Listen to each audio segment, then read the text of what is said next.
brothers and sisters in Islam, how much does Allah subhanahu wa ta'ala do for us? He created us. He gave us life. He gave us good health. He gave us wealth. He gave us children. He gave us wives and spouses. He gave us beautiful homes to live in. He promises for us an eternal paradise. He will elevate our status and let us look at His face on the Day of Judgment. How does Allah subhanahu wa ta'ala love us so much? It's shown by the fact that even when we disobey Him, He still feeds us. He still clothes us. He still lets us breathe by Allah. He still provides for us and nourishes us and sustains us. Even whilst we're disobeying Him by Allah, even when we're committing that sin, Allah is still letting us breathe. Allah is still letting us eat our food. Ya salam. How great and how noble and how merciful is Allah subhanahu wa ta'ala.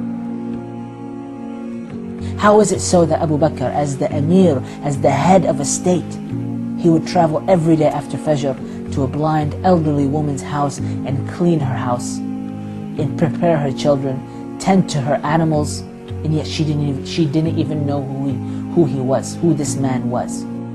What about Umar al-Khattab radiallahu anhu? What about him? He was on his way to kill the Prophet ﷺ, and instead he accepted Islam, and his love for Allah Azza wa Jal and His deen was so great that while all the other Muslims were hiding their Islam, he was ready to proclaim his Islam. What about Uthman ibn Affan radiallahu anhu wa ardah? What about him when he was asked to give?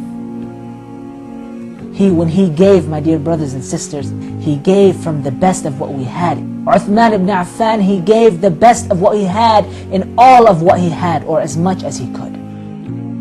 Ali ibn Abi Talib radiallahu anhu, the Sahaba said that they left him after Isha in ruku', and they came before Fajr and they found him in ruku', except there was one difference. There was one difference, that his beard was soaked.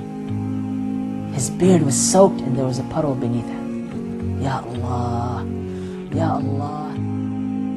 But by Allah, you are special. You are special. He created you and you're more valuable to Allah subhanahu wa ta'ala than the Kaaba. Wallahi, the scholars of Islam say, the tears of a believer are more precious than the Kaaba. Hakada qala Shawkani. My brothers, my sisters in Islam, one day the Prophet ﷺ stood up in the depths of the night. It is authentically reported in Al-Bukhari that he raised his hands up to the heavens and he said, Oh Allah, my ummah, my ummah. Ya Allah, my ummah, my ummah. Ya Allah, my ummah, my ummah. He couldn't say more than that. He couldn't finish his sentences because he was so emotional.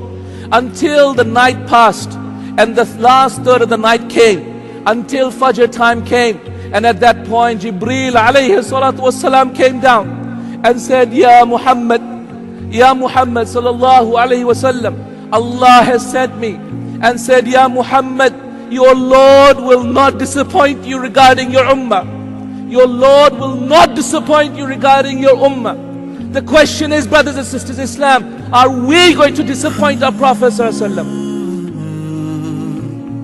What is it that you have done to prove to Allah subhanahu wa ta'ala that you love Him? To prove to Allah subhanahu wa ta'ala when He asks you on the Day of Judgment, Ya Abdi, O my slave, how have you proven that you love me so that I may love you back on this day? Be you of those people who fulfill His vision. Be you of those people who fulfill your love for Allah Azza wa Jal by pursuing the vision of Rasulullah sallallahu alaihi wasallam on this earth.